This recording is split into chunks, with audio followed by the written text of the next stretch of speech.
Así que hoy, 1 de diciembre, vamos a dar comienzo a nuestro estudio. Recuerden lo de cerrar sus cámaras si no quieren que su imagen aparezca. Y vamos a hacer esos momentos de silencio, preparándonos para el trabajo que vamos a realizar. Anivesan nos dejó esta invocación. Oh vida oculta que vibras en cada átomo. Oh luz oculta que brillas en cada criatura. Oh amor oculto que todo lo abarcas en la unidad. Que cada ser que se sienta uno contigo sepa, por lo tanto, que es uno con todos los demás.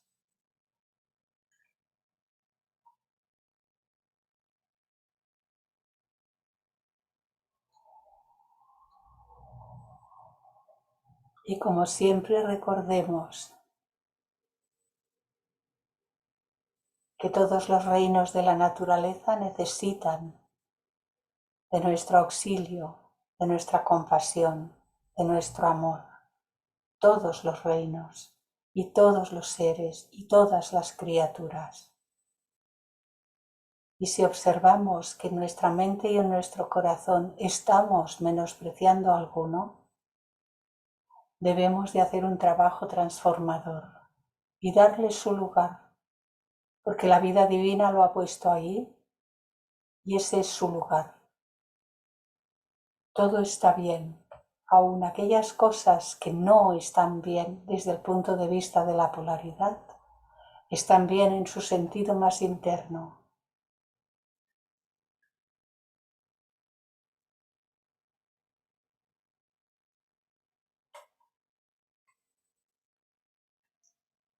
Así que tenemos la mónada en acción en el capítulo 11 y continuamos donde lo dejamos la vez anterior.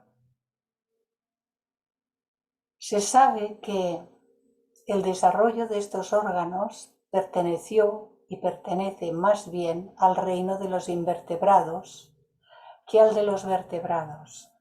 Y por parte de los biólogos se habla del tercer ojo como del ojo invertebrado. Sin embargo, todavía se encuentra como un ojo entre los vertebrados, pues últimamente se ha encontrado en Australia una serpiente que mostraba en el extremo de la cabeza una disposición especial de escamas semitransparentes. Cuando éstas fueron cercenadas, se descubrió un ojo completo debajo, un ojo completo en todas sus partes, aunque sin funcionamiento. Aunque muchos no lo saben, es común que peces, anfibios y reptiles tengan un tercer ojo. Está señalado en muchos de los dibujos que busqué para poder dar un poquito de idea al respecto, y esto tiene que ver con esta glándula y también aquí.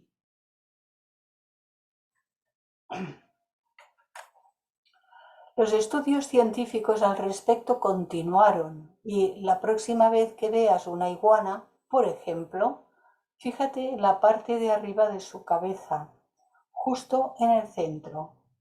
Ahí verás un círculo de un color pálido que precisamente no está pigmentado para permitir el paso de la luz. Ese es lo que los herpetólogos, los científicos que estudian los reptiles, llaman el ojo pineal, más comúnmente conocido como el tercer ojo.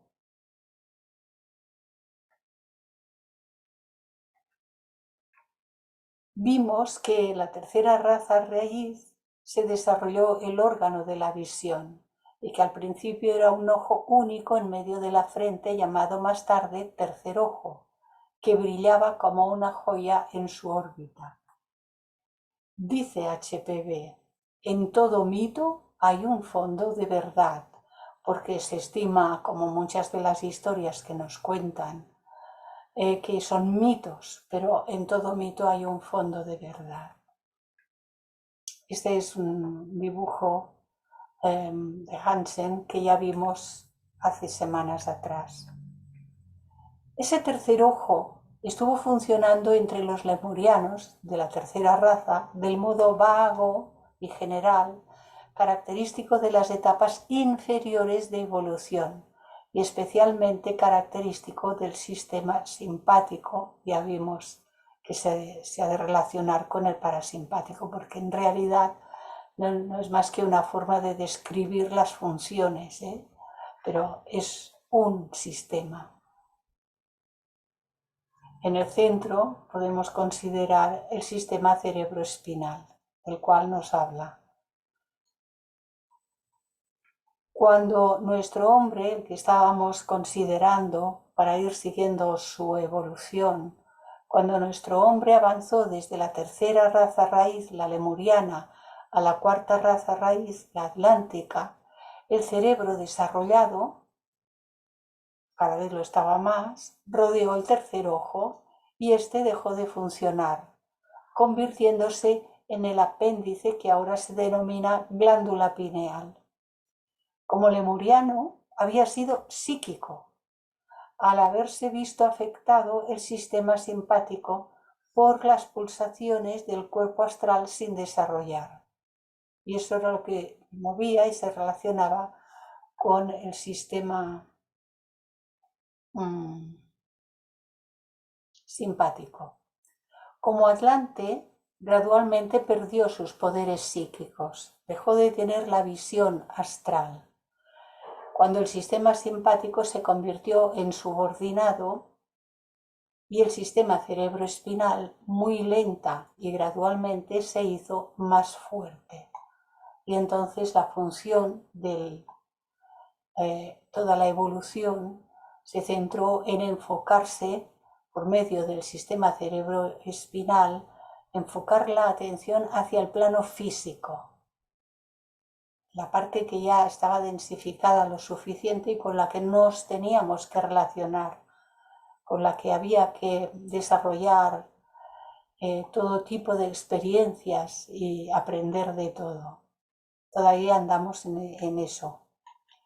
El desarrollo del sistema cerebroespinal fue seguramente más rápido en los atlantes, porque la principal actividad se encontraría en la mente concreta, en el aspecto de mente concreta. Y de ese modo la estimularía y le modelaría. El cuerpo astral cámico perdería su predominio más pronto y se convertiría más rápidamente en un transmisor de los impulsos mentales al cerebro. Sí, un mediador entre los impulsos mentales y el propio cerebro. Por eso, cuando nuestro hombre, el hombre que nos propuso estudiar, la señora Nivesan, pasó por su propio desarrollo y evolución, pasó a la quinta raza raíz, la Aria, estaba peculiarmente dispuesto para aprovecharse de estas características. Construyó un cerebro grande y bien proporcionado. Utilizaría principalmente su cuerpo astral cámico como transmisor y formaría sus chakras desde el plano mental. La señora Nivesan nos propuso seguir el rastro de un hombre en todo ese proceso de desarrollo de esas razas. Segunda, tercera, cuarta, pero todo ese hombre nos representa a nosotros, somos todos nosotros en ese proceso de la evolución. Todos hemos pasado por todas esas etapas. Cuando nuestro hombre avanzó desde la raza lemuriana tercera a la atlante cuarta, el tercer ojo dejó de funcionar. El cerebro desarrollado le rodeó y se convirtió en el apéndice que ahora se denomina glándula pineal. Como lemuriano había sido psíquico, al haberse visto afectado el sistema simpático por las pulsaciones del cuerpo astral sin desarrollar. Como Atlante, gradualmente perdió sus poderes psíquicos, cuando el sistema simpático se convirtió en subordinado y el sistema cerebroespinal se hizo más fuerte. Pasando al siguiente subcapítulo, nos dice que el cuerpo pituitario y la glándula pineal nos va a ir desarrollando. Volvamos al segundo de los dos cuerpos mencionados antes, el cuerpo pituitario. A este se le considera desarrollado de una boca primitiva, en directa continuidad con el tubo digestivo de los invertebrados. Fijémonos si esto es millones de años atrás. Dejó de funcionar como boca en los vertebrados y se convirtió en un órgano rudimentario, pero ha retenido una función peculiar en relación con el desarrollo del cuerpo. Está activo durante el periodo normal del desarrollo físico y cuanto más activamente funciona, mayor es el desarrollo del cuerpo. Se encuentra aquí, dentro de la base del cerebro, vemos la delineación de la nariz, los ojos, pues bien, a esta altura, adentro se encuentra la hipófisis o glándula pituitaria, que es una glándula endocrina presente en los vertebrados, que segrega las hormonas encargadas de regular la homeostasis y el crecimiento, mediante la función de otras glándulas endocrinas subordinadas. Es una glándula compleja que se aloja en un espacio óseo llamado silla turca, situado en la base del cráneo. Aquí está tal cual venía, pero es en la base del cerebro, la parte inferior del cerebro. El cerebro descansa prácticamente sobre esa silla turca. El cuerpo pituitario en los gigantes se ha descubierto que este órgano es peculiarmente activo. Además, el cuerpo pituitario algunas veces empieza a funcionar en la edad adulta, cuando la estructura ósea del cuerpo ya está afirmada y entonces origina un desarrollo anormal y monstruoso en los puntos independientes del cuerpo, las manos, los pies, la nariz, etc., produciendo la más penosa de las deformidades. De hecho, históricamente se han explicado casos de esta clase estudiados médicamente. Cuando el sistema cerebroespinal se convirtió en dominante, la primitiva función de estos dos cuerpos, pineal y pituitario, desapareció. Pero estos órganos tienen un futuro, al igual como tuvieron un pasado. En el pasado, estos órganos estuvo relacionado con el sistema simpático. En el futuro estarán relacionados con el sistema cerebroespinal. Se activarán por propia naturaleza, por propio proceso evolutivo. A medida que prosigue la evolución y los chakras del cuerpo astral se vivifican, el cuerpo pituitario se convierte en el órgano físico para la visión astral kámica y más tarde para la mental. En el original, en el libro, pone para la clarividencia. Yo puse visión astral kámica, porque la palabra, y creo que en algún momento ya lo he dicho, pero por si no estabais todos, es interesante comprender. La propia palabra clarividencia significa ver claro, y ver claro significa que uno sabe lo que está viendo. Lo sabe, no solamente es ver, sino que sabe lo que está viendo. La mayor parte de aquellos que se adjudican el titulito de clarividentes ven cosas, pero no saben lo que están viendo y no saben por qué lo están viendo. Y en muy pocos casos tienen la llave para abrir y cerrar a voluntad esa visión astral kámica. Y en muchos casos cuando tienen algo de la visión mental.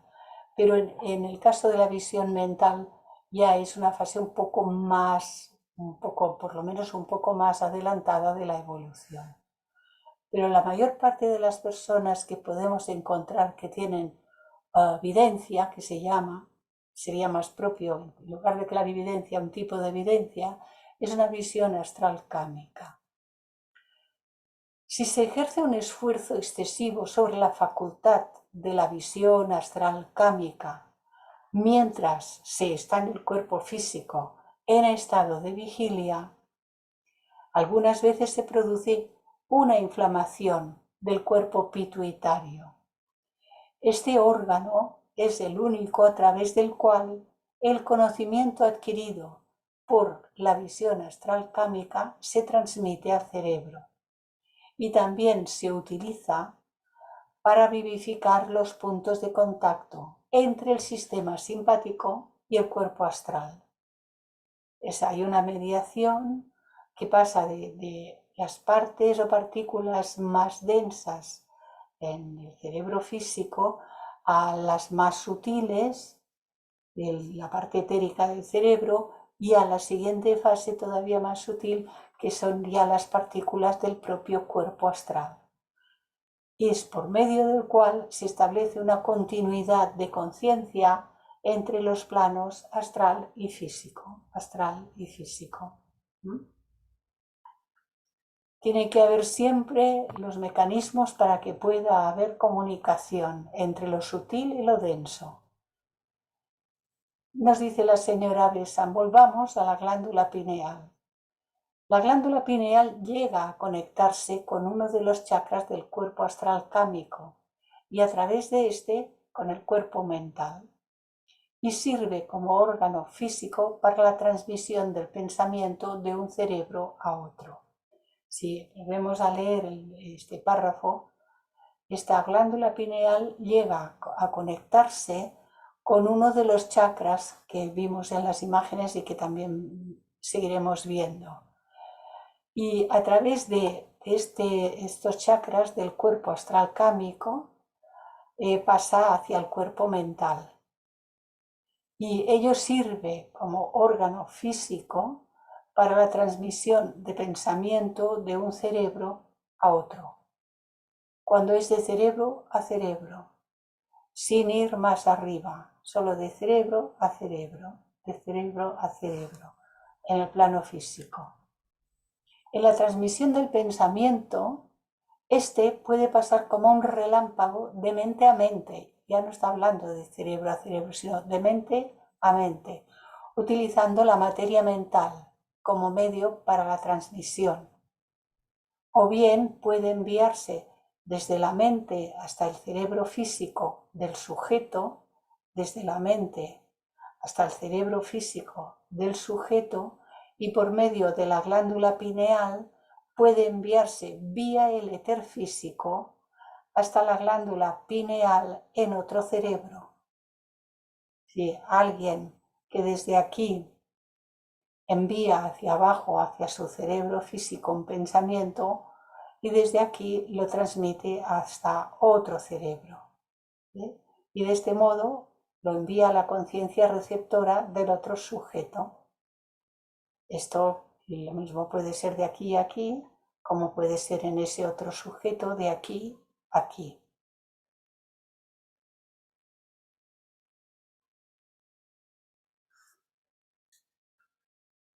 Pero luego hay un aspecto que es el de cuando ambas personas o seres están preparados, la transmisión de pensamiento es de mente a mente, sin tener que hacer este recorrido, sin necesidad de que haya que bajar y transmitirlo por medio del cerebro físico, sino del cuerpo manásico a cuerpo manásico, de mente a mente.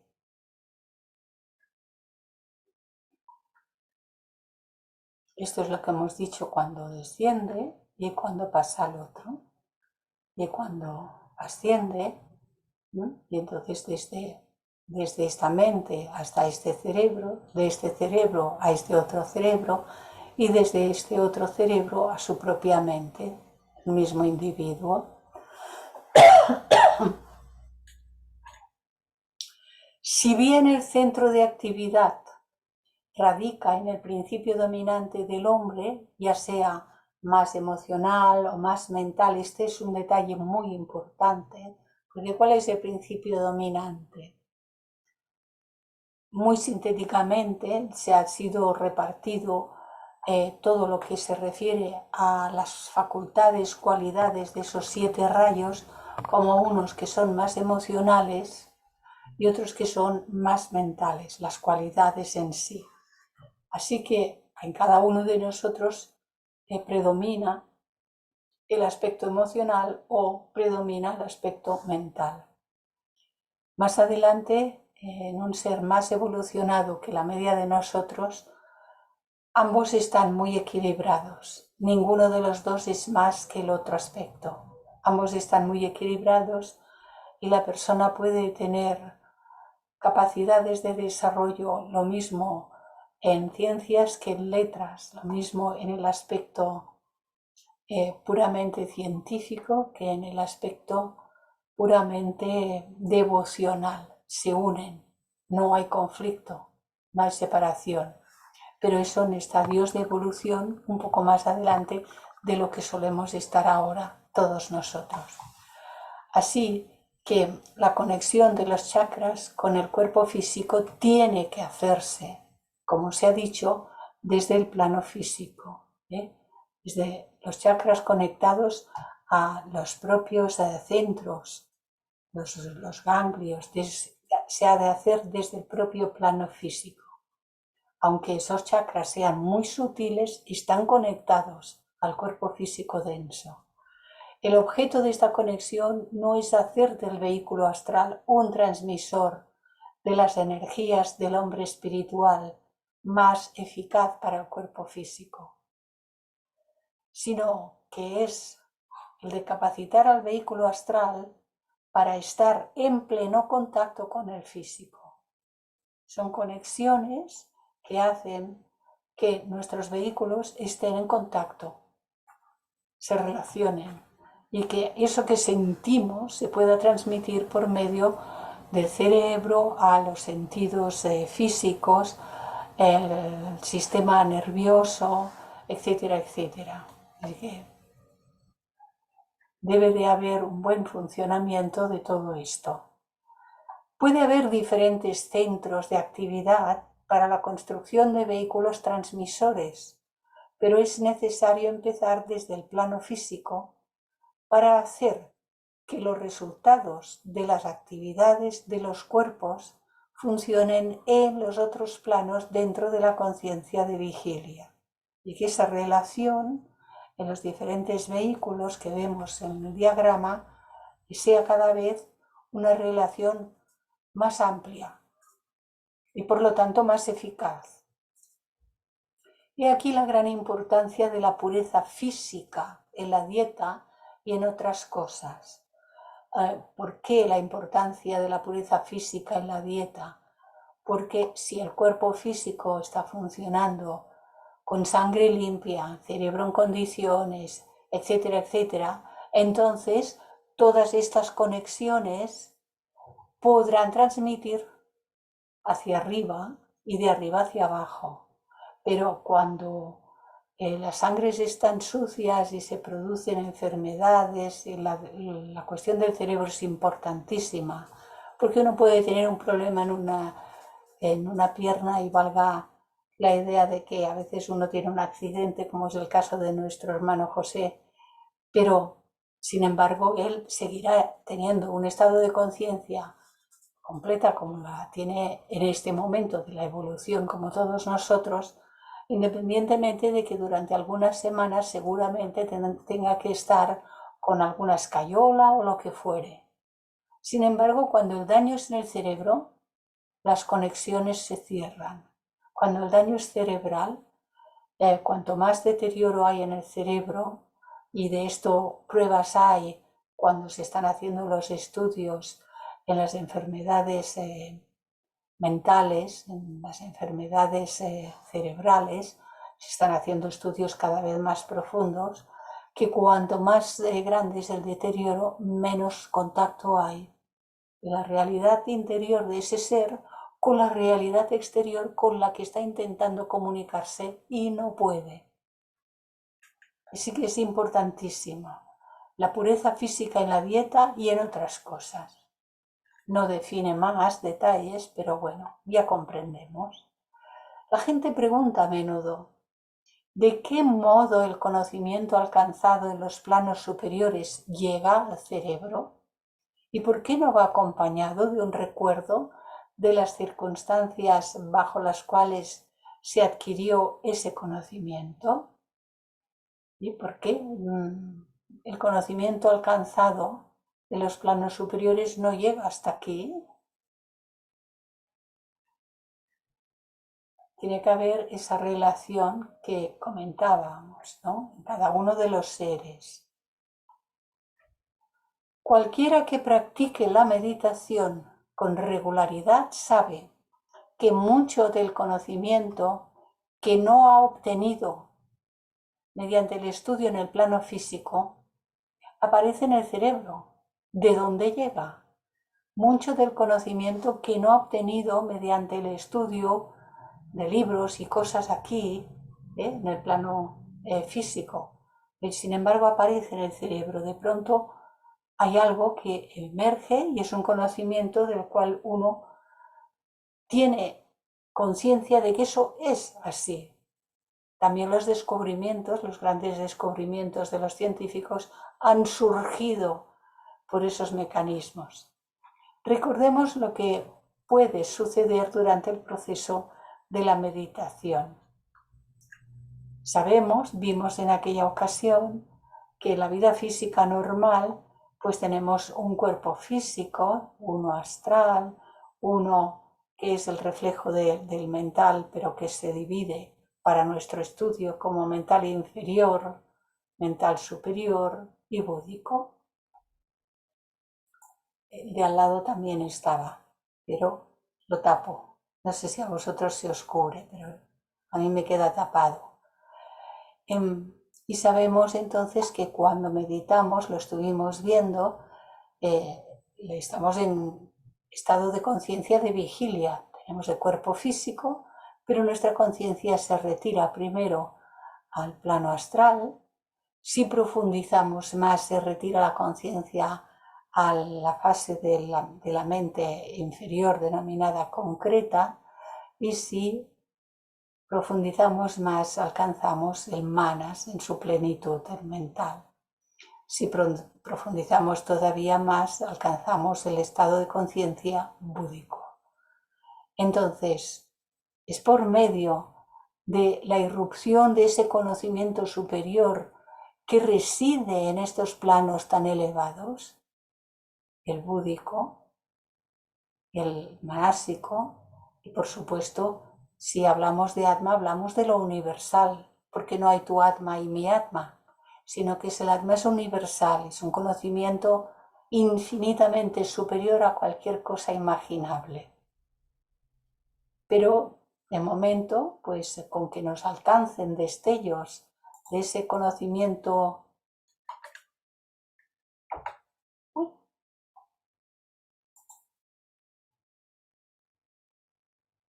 nada, se me fue. De ese conocimiento, si nos llegan destellos de ese conocimiento búdico y por los mismos mecanismos que se han venido describiendo hasta aquí, desciende y llega hasta la conciencia cerebral, entonces al despertar podemos reconocer, podemos recordar, podemos saber. Es cuando emerge ese estado de saber algo que no ha venido de fuera, que no lo hemos aprendido en un libro y que sin embargo es completamente real. El conocimiento llega del plano astral cámico en ocasiones, y nos llega de aquí, que es muy bajito porque es el primer plano por encima del físico, o llega del plano mental, desde aquí, nos llega hasta aquí, donde fue adquirido y llega al cerebro de la manera ordinaria antes descrita. La conciencia lo ha asimilado directamente, en este caso como ejemplo del plano mental, o bien lo ha logrado del astral cámico y ha enviado ondas de pensamiento, como de costumbre, hasta tocar el cerebro físico e imprimir allí el conocimiento que recibe. Así que para este tipo de conocimiento nos retraemos al que es posible recoger desde el mental hacia abajo, tal como hemos explicado hace un momentito. Puede haber sido comunicado por alguna entidad del plano superior que haya actuado directamente en el cuerpo mental del sujeto meditador. Que haya actuado directamente una entidad que haya podido transmitir al sujeto que está meditando, transmitir aquí en este plano un conocimiento que debe ser dado al sujeto que está aquí, o incluso en el caso de esos grandes descubrimientos, ha de ser dado al mundo. Y por lo tanto es importantísimo que nos demos cuenta de la importancia de la salud, salud mental, salud cámica, astral, salud física. Podemos evitar contaminarnos con las comidas, las bebidas y, por supuesto, no usar de tabacos, ni de alcoholes, ni de todas estas historias. Lo único que no podremos evitar son las cuestiones kármicas que, procedentes de causas de un pasado nuestro remoto, más o menos remoto, pero no de esta vida seguramente, aparecen ahora porque ha llegado el momento de saldar mucho de lo que estaba todavía pendiente. Y así, pues puede aparecer en una existencia un montón de situaciones kármicas difíciles de vivir, dolorosas, pero que si la persona comprende lo que está ocurriendo, las afrontará serenamente y dejará que pasen hasta que se agoten.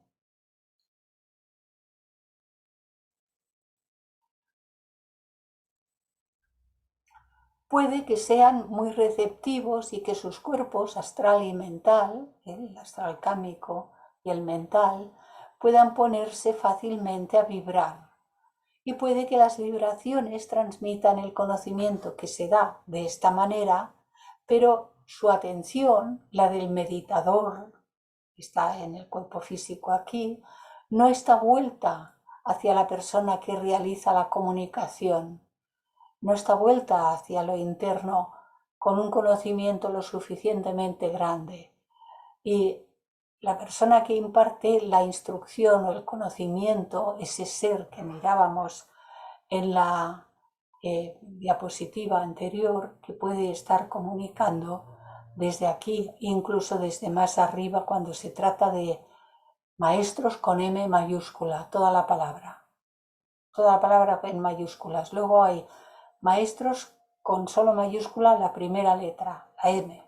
Y luego hay maestros con todo minúsculas, porque al final nos puede servir de maestro todo cuanto pasa por nuestra vida. Pero hay que comprender que puede haber sido comunicado por alguna entidad del plano superior, de uno de estos planos superiores, mental búdico, y que entonces el ser que está aquí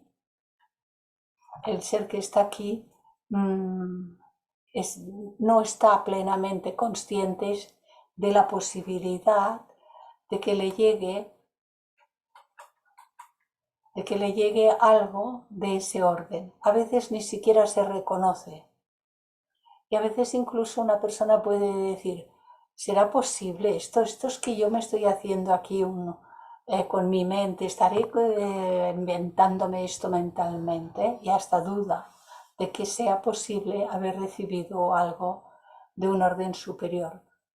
Es por esto que es tan importante que conozcamos la naturaleza del ser humano al completo y todas las posibilidades que hay, que sepamos de qué estamos construidos y que sepamos qué es lo que podemos apreciar como proveniente de lo superior, reconocerlo, o en otro caso, proveniente de lo inferior y descartarlo. Es importantísimo para nuestra propia salud integral. Así que vuelvo otra vez a la idea que estábamos leyendo, ¿no? El conocimiento que se da de esta manera a veces no llega a tocar la atención del meditador, porque esa atención no está vuelta hacia la persona o el ser que realiza la comunicación, no lo reconoce y que imparte esa instrucción o conocimiento. A medida que la evolución prosigue, la gente se va volviendo cada vez más receptiva en el plano astral y gradualmente en el plano mental. Aquí menos, pero en general menos siempre, yendo hacia arriba. Pero por esta razón no llegan a ser conscientes de lo que les rodea, porque tienen la conciencia todavía dentro de su propio campo cámico, astral y mental. Pero así como en el plano físico nos llega el contacto y el efecto de lo que nos rodea del propio plano físico, porque nuestra atención mira hacia afuera de nuestro propio cuerpo, esto nos sucede hoy por hoy todavía con estos dos vehículos, astral, cámico y mental. Se está desarrollando, pero esto es lento, esto es muy lento. No hay que tener prisa en toda la situación de las vidas, del desarrollo de la conciencia, de los procesos del universo. Todo es muy lento.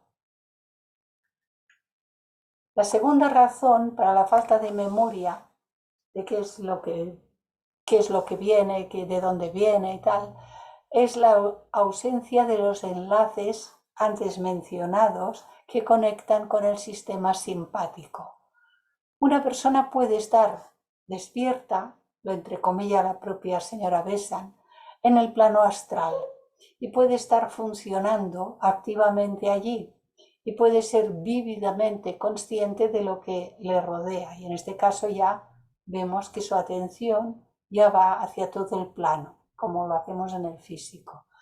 Pero si los lazos de conexión entre los sistemas astral y físico, el sistema simpático, no están creados o bien no están vivificados, hay un vacío de conciencia y en el plano físico no se recibe lo que el ser está conociendo del propio plano astral.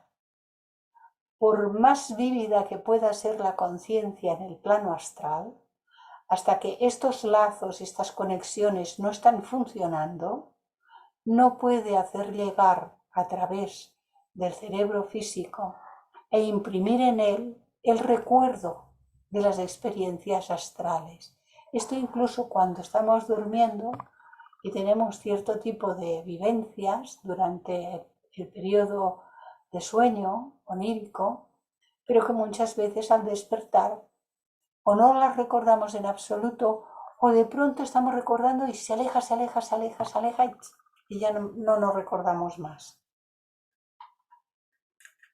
Y esto es porque faltan estas conexiones más sutiles. Además de estos lazos, tiene que haber un funcionamiento activo del cuerpo pituitario que concentre las vibraciones astrales, igual que un incandescente cristal concentra los rayos del sol. Una cantidad de vibraciones astrales son atraídas conjuntamente y se las hace coincidir en un punto determinado. Y al concentrarse de ese modo, las vibraciones en la materia física densa y la ulterior propagación de estas es fácil. Sí, tiene que haber una cantidad de vibraciones astrales que son atraídas hacia abajo, hacia el cerebro físico, y se las hace coincidir en un punto determinado. Y al concentrarse de este modo nos dice las vibraciones en la materia física densa y la ulterior propagación de estas es fácil.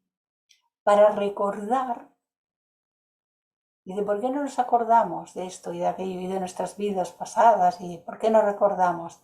Para recordar es necesario todo esto.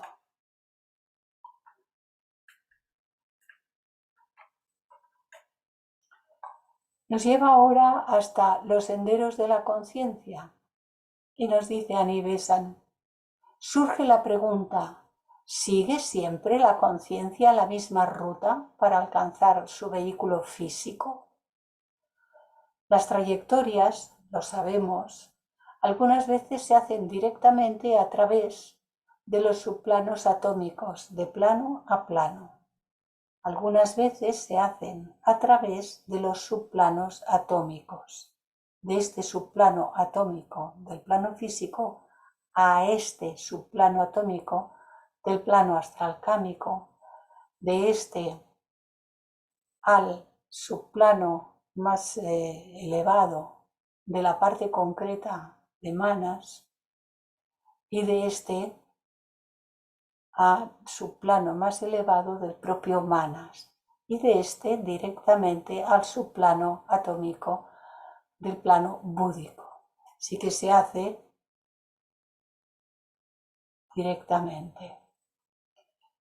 Y algunas veces lo hace pasando por cada subplano, desde el séptimo hasta el primero, desde aquí al siguiente subplano, el sólido al líquido, al gaseoso, al etérico, al superetérico, al subatómico y al atómico del plano físico, y seguidamente al más bajo y denso del plano astralcámico, y así sucesivamente pasando por todos los subestados y pasando al más inferior del manásico, de ahí hacia arriba pasando por todos los subestados y de ahí al más denso del plano búdico y de ahí pasando sucesivamente a todos los subestados hasta alcanzar el más elevado del plano búdico.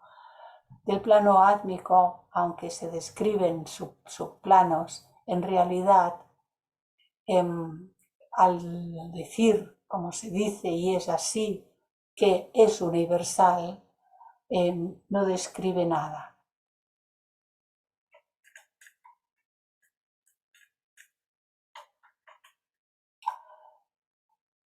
Surge otra pregunta respecto a lo mismo.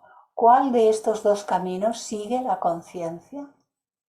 En su actuación normal, en el proceso ordinario de la mente, la onda se transmite firmemente a través de cada subplano sucesivo del mental, que denominamos concreto o aspecto razonador, y a través de los 7 subplanos astrales, descendiendo de aquí de subplano en subplano, cuando se produce una imagen mental, desciende de subplano en subplano a través de los 7 subplanos astrales hasta la parte etérica del cuerpo físico y así hasta la materia nerviosa densa del cerebro físico.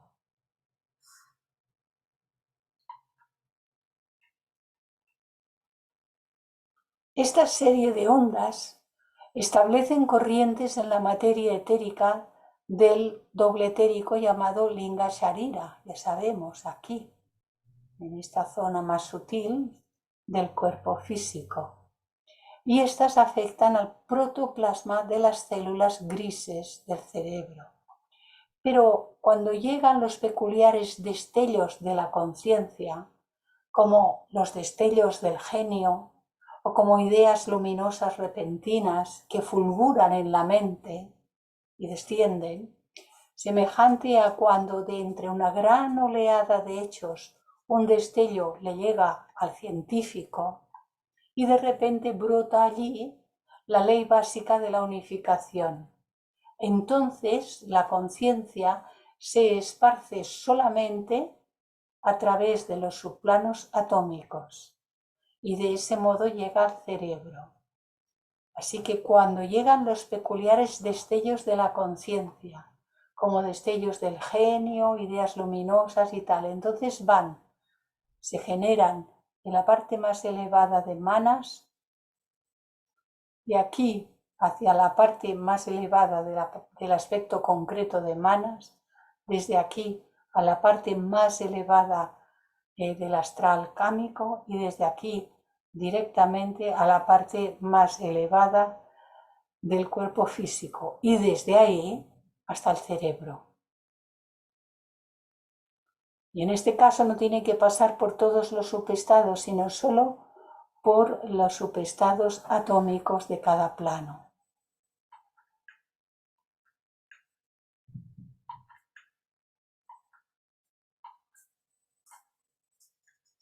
Esta es la idea luminosa que se justifica con la mera aparición, como la luz del sol, y que no se consigue imponiendo a la fuerza ningún proceso de razonamiento.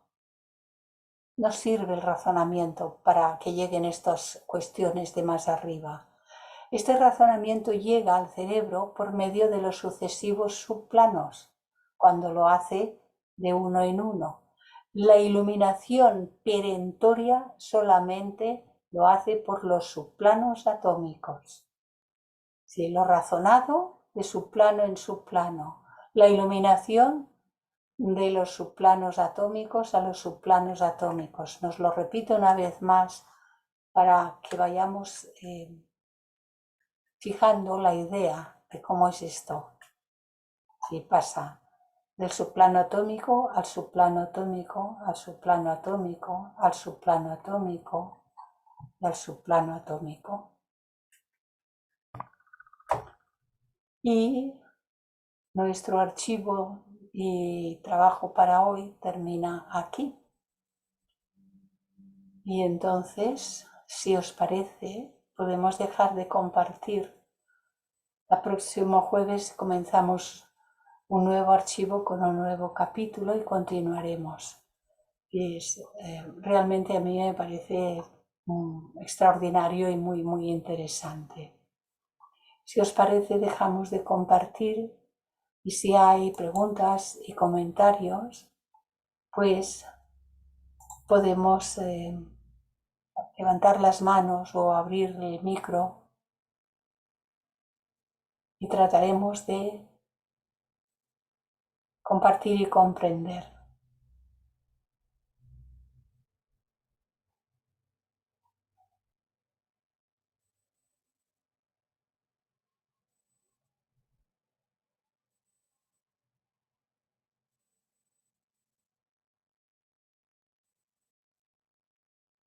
¿Os habéis quedado todos? A mí me parece que estáis abiertos así a ver si llega algo. ¿Llega?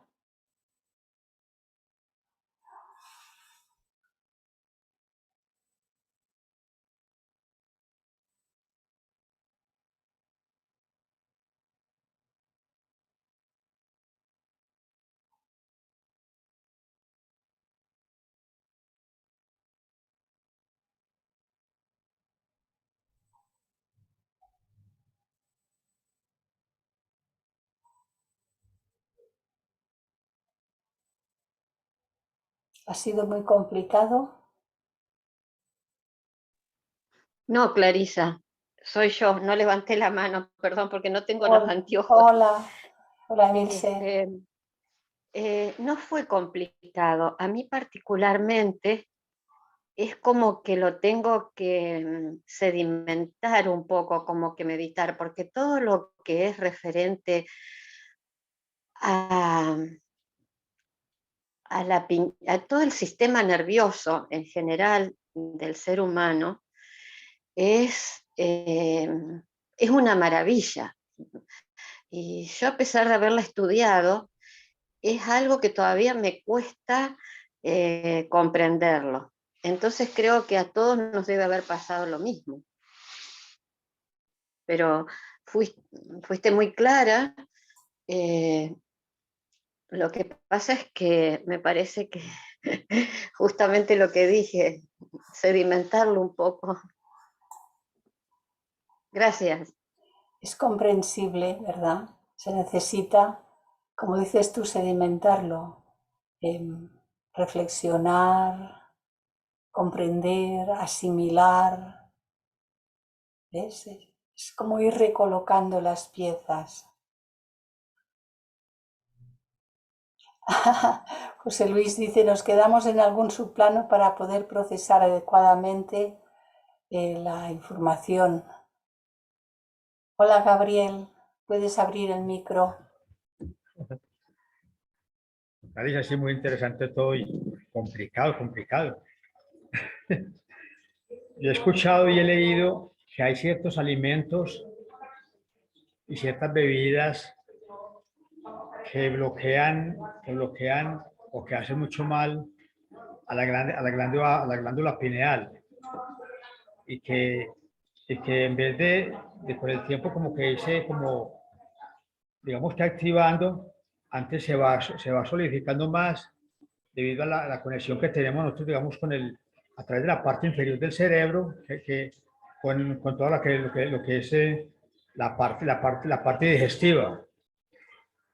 Entonces hablan de la forma de alimentación, inclusive hablan que la seda dental contiene el flúor, que el flúor hace mal a la glándula pineal y sucesivamente muchos procesos, muchos elementos que existen volviendo a repetir en los alimentos y las bebidas. Sí, es correcto. O sea, hay alimentos y bebidas y por supuesto el tabaco y las drogas y tal. Lo que hacen es estropear, romper esas conexiones sutiles y romper lo que se denomina, ella aquí no lo ha mencionado, no sé si más adelante dice algo, hay como una especie de protección, una tela protectora en nuestros cuerpos, en nuestros vehículos, entre el plano físico y el plano astral cámico. ¿Por qué? Porque una cosa es nuestro vehículo astral cámico, cuando se relaciona con los propios vehículos de cada individuo en sí mismo, y otra cosa es cuando, sin ninguna preparación, ese cuerpo astral cámico se relaciona con todo el entorno que tiene alrededor. Y en el plano astral hay entidades de todas las clases. Bueno, están nuestros cuerpos astrales actualmente de los seres vivos, estos 8.000 millones de seres que estamos encarnados. Tenemos el cuerpo astral en el plano astral. En general no somos muy peligrosos, digo en general, pero cómo vibran nuestros cuerpos astrales en cuanto a deseos, pasiones, apegos, etc. Luego en el plano astral están los cuerpos astrales de los que ya han desencarnado y que todavía esos cuerpos astrales están como cadáveres y no se han desintegrado. Eso es lo que llaman los cascarones y este tipo de cosas, ¿no? Pero luego hay entidades que no son humanas. En el mundo astral.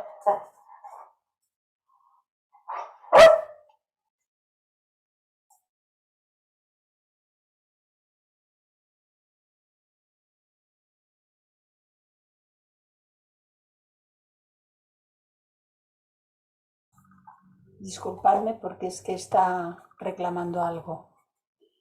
En el mundo astral hay entidades que no son humanas. Y como dice el señor Leadbeater, dice que hay legión. Él dice este nombre, dice, hay legión de entidades deseando que alguien de aquí, del plano físico, les dé entrada. Entonces, si una persona estropea aquello que la está protegiendo por medio de comer mal, beber mal o beber alcohol, evidentemente que hay cantidades, depende de las cantidades. Cantidad de alcohol, poquitos, de vez en cuando, en una celebración un poquito, o es diario, como hay gente que lo consume diariamente. El tabaco, poquitos, o hay gente que se fuma una cajetilla o dos diarias y eso daña, y daña esas conexiones y daña esa tela que nos protege. otro tipo de drogas, ya no, fijaros, tremendo, ¿no? Entonces, hay comidas que son más tóxicas, cargan más, por lo tanto son más dañinas y también pueden llegar a perjudicar porque ensucian la sangre, la intoxican. Entonces es importante que tengamos en consideración todo este tipo de cosas. Inclusive más adelante, cuando estemos más evolucionados que ahora, que lo vamos a estar, porque vamos yendo hacia ello, nuestros alimentos los elegiremos de aquellos que son más sádvicos, porque están más en equilibrio entre lo rajásico y lo tamásico. ¿Y qué son estos alimentos? Del plano del mundo vegetal, aquellos que las propias plantas entregan sin que se tengan que segar, sin que se tengan que matar, digo segar, porque los cereales cuando se siegan es porque ya ha llegado el momento, ya no dan más de sí, se siegan y luego se ha de trillar, etcétera, ¿no? Pero los frutos que dan los árboles, como las nueces, las avellanas, las almendras y un largo etcétera, los frutos que se dan en sazón, como las peras, las manzanas, los membrillos, las naranjas y un largo etcétera, y muchos que yo no conozco porque están a ese lado del Atlántico donde estáis muchos de vosotros y yo seguramente no conozco ni la mitad de los frutos que hay. Pero por citar algunos, es cuando el árbol ya lo entrega, lo da, ha llegado a su punto y lo da. Y no hay que matar el árbol, no hay que matar la planta. Entonces esos son los frutos que son más recomendables. Y ahora de momento pues hacemos lo mejor que sabemos y lo mejor que podemos, aunque bueno, es que está tan rico, es que hombre, yo otro poquito más, venga va, otro poquito más. Y con el otro poquito más, pues seguramente que más de 4 veces nos pasamos de las cantidades, porque atendemos al paladar, al gustito del paladar, que al final es este trocito y pronto se acaba la cosa. Cuando ha pasado de aquí ya, nada. Mucho trabajo para la digestión, pero no otra cosa. Entonces, claro, todo esto hemos de verlo, de reconocerlo por medio del uso del discernimiento. ¿Realmente necesito esto para vivir o con mucho menos es suficiente? Y así, por el ejercicio del discernimiento, hemos de pasar en cualquier aspecto del abuso al prudente buen uso. De lo que se puede considerar como abuso, y lo hemos de ir reconociendo cada uno en nosotros mismos, nadie nos puede decir tú esto ni tú aquello. No se trata de que nos digan y que nos ordenen o que nos prohíban. Es una cuestión del propio discernimiento que se va desarrollando y que nosotros reconozcamos y hagamos los cambios por nuestra propia comprensión.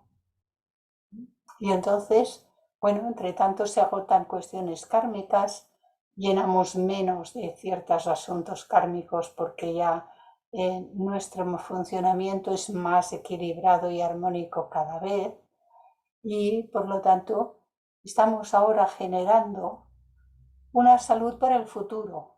En unos casos estamos agotando cuestiones kármicas, pero al mismo tiempo, por las conductas que podamos tener ahora, estamos haciendo las causas para tener una mejor salud en un futuro. Entonces es muy importante. Y de ahí que conocer todos estos detallitos, claro, no es fácil. Este libro es muy difícil. Cuando se lee así a pelo, sin diagramas y sin nada, es difícil. Y hay que admitir que es muy complejo y es difícil. Pero si lo vamos haciendo de esta manera, que lo vamos haciendo todos nosotros juntos, pues nos puede favorecer mucho la comprensión. ¿Bien? Gracias, Clarisa. Gracias a vosotros. Me parece que alguien ha escrito algo que no sé si era pregunta o no.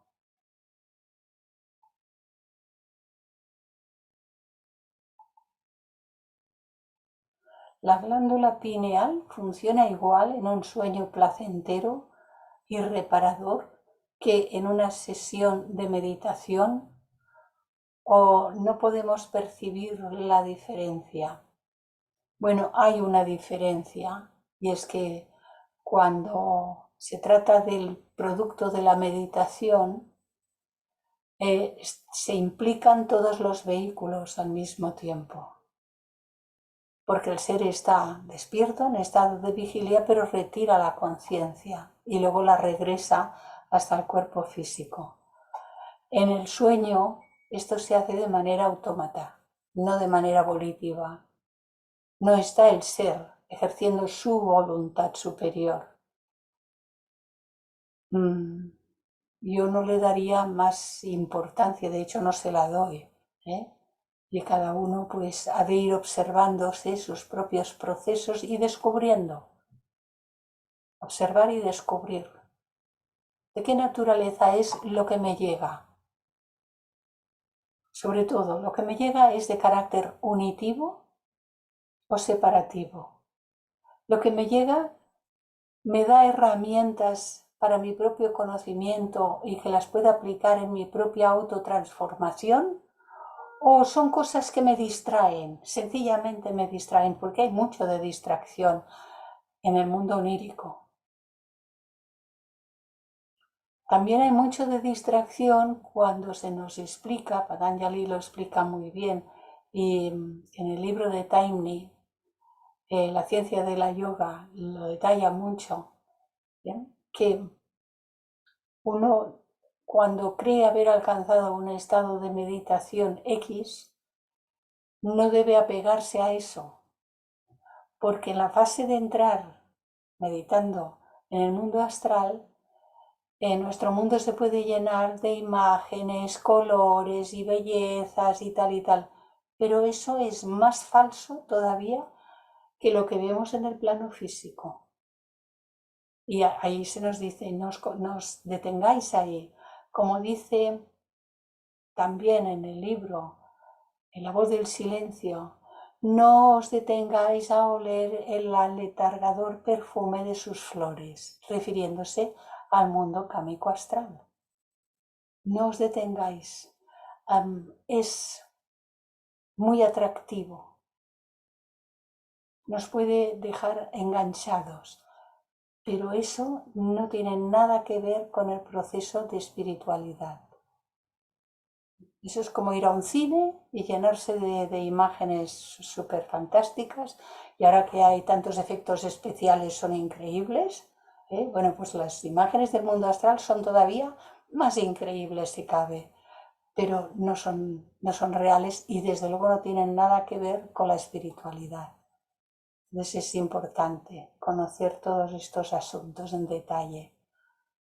No para acumular conocimiento, sino para comprendernos. Comprender todo, comprendernos a nosotros mismos, de nuestra propia naturaleza, nuestros propios procesos.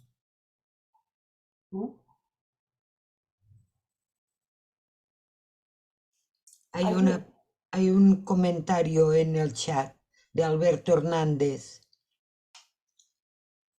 Dice, a medida que crecemos en el cuerpo físico pasamos de ser menos conscientes como niños a más conscientes como adultos, hasta que nuestro cuerpo se degrade tanto que nos volvamos inconscientes nuevamente. ¿Es esto una contradicción, una paradoja? No, ¿qué va? No es una contradicción.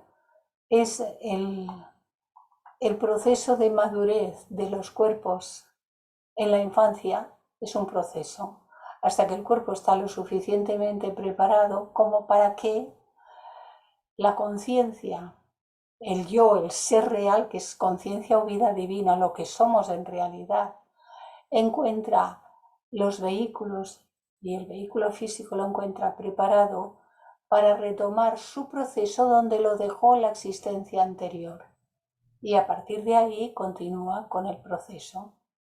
Ahora bien, este cuerpo ha tenido un principio Estos cuerpos todos tienen un principio, tienen una duración determinada y como formas tienen un fin.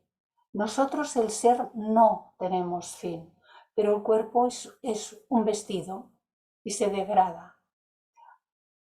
La cuestión es que a veces lo estropeamos antes de tiempo, por aquello que decíamos de el mal comer y el mal vivir, dicho muy claramente, ¿no? Pero aunque tuviésemos una vida muy pulcra, muy sana, muy espiritualizada, ese cuerpo llegará a degradarse porque tuvo un principio y las formas todas tienen principio, todas tienen fin como forma. Por lo tanto, no es de extrañar que nuestro cuerpo se degrade, pero la conciencia no retrocede, la conciencia no se desperdicia, no se hace más pequeña, no perdemos nada. Cuando ya no podemos usar de este cuerpo, nos retiramos. Lo dejamos aquí y nos retiramos, nos marchamos. No nos morimos, porque eso de morir es una manera de explicar algo que os sucede, pero en realidad los procesos de vivir son nacimiento y muerte del cuerpo, pero vida es todo. Vida es antes, durante y después. Vida es siempre, porque siempre estamos vivos. Estamos vivos allí y estamos vivos aquí. Estamos vivos cuando nos vamos. Dejamos los cuerpos. Entonces, es una bendición que cuando un cuerpo se degrada tanto que ya no nos sirve como habitáculo, ya no puede servirnos como el templo del Dios vivo, como lo denomina Pablo. Sois el templo del Dios vivo, pero no lo sabéis. Cuando el templo se estropea, es una bendición que podamos deshacernos de él, soltarlo. Porque ¿qué íbamos a hacer arrastrando un cuerpo que no sirve para la finalidad para la cual está construido desde arriba? Sirve para el desarrollo de la conciencia. Si se estropea, ya no sirve para el desarrollo de la conciencia. Hay que soltarlo. Y es importantísimo. ¿Nos damos cuenta de esto, verdad?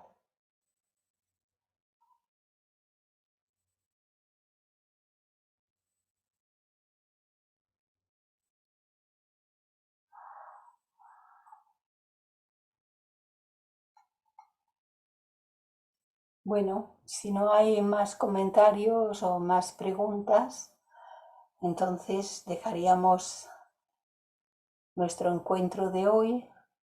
Mañana tenemos a Daniel, que le toca su meditación y la ha titulado el día de mañana como las 5 iniciaciones de Jesús de Nazaret. Pero en el proceso meditativo seguramente explicará. Y bueno, si os parece, pues lo dejamos por nuestra parte este curso hasta el próximo jueves y continuaremos indagando acerca de los procesos de la conciencia.